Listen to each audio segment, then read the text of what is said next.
Hello, my name is Count Gigicula. Welcome.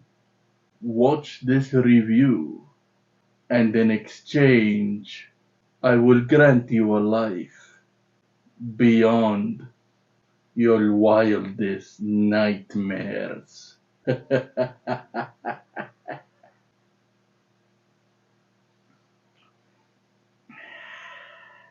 Type O negative, my favorite.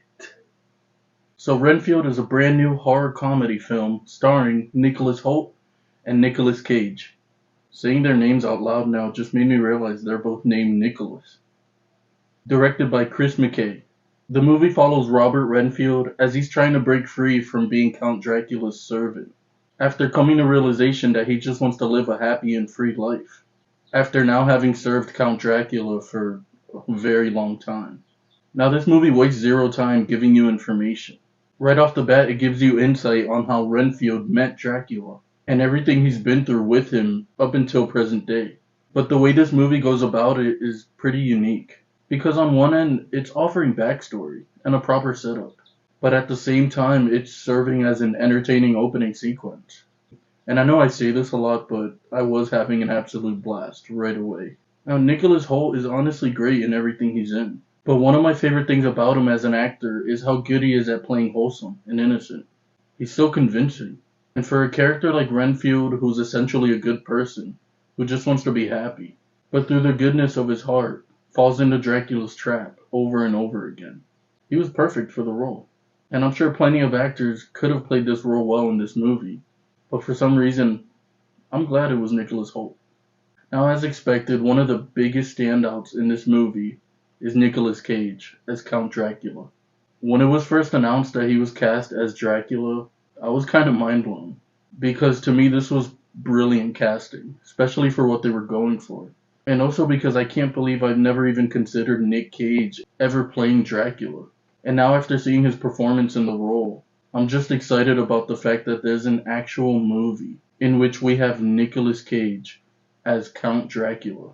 Just saying that out loud makes me happy for some reason. And he's exactly everything you would want from a solid Dracula. Every single thing you'd expect was delivered here. But what makes it even better is that this Dracula works perfectly for what they were going for. The movie holds hand in hand its humor and its horror. It's hilarious as hell, but it doesn't hold back on its darkness, amongst other things that I'll get into in just a minute. And this version of Dracula seemed to fit right in with each tone the movie offered. And he felt very close to the classic Dracula we all think of, but somehow he just fits really well into this movie. Also, I really like seeing Ben Schwartz as the antagonist. As a die-hard Parks and Recreation fan, seeing any of that cast in anything is always fun. But I just liked how he seemed to embody his character here. He's so great at being obnoxious and over the top.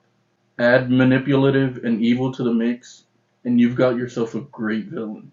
Also, if Ben Schwartz never gets cast as Plastic Man, I'm gonna punch a rooster. Now, Aquafina. Now, you already know she's great in this. You already know she's funny and brings a relatable charm. But the dynamic between her character and Renfield was honestly one of the strongest points, and it played pretty consistently throughout from the moment they meet. It really added some solid ground to this already fun movie. Though this movie does offer a lot of humor, it doesn't hold back on its darkness, like I mentioned before. The tone still feels dark in many ways, but not too dark where it overshadows anything else. Also, the movie is a lot more gory than I expected. But then again, a movie where Count Dracula is one of the primary characters probably should be very bloody, especially if it's as action-packed and entertaining as this one, containing plenty of sequences with plenty of limbs getting torn off and heads getting either bashed in or ripped off. And there was one scene in particular where, my god, so much blood.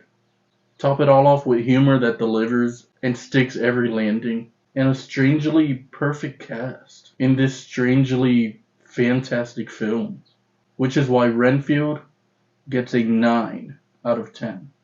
So, how would you rank Renfield? Let me know down below. I really appreciate your time. It means more to me than you know. And as always, I will catch you on the dark side.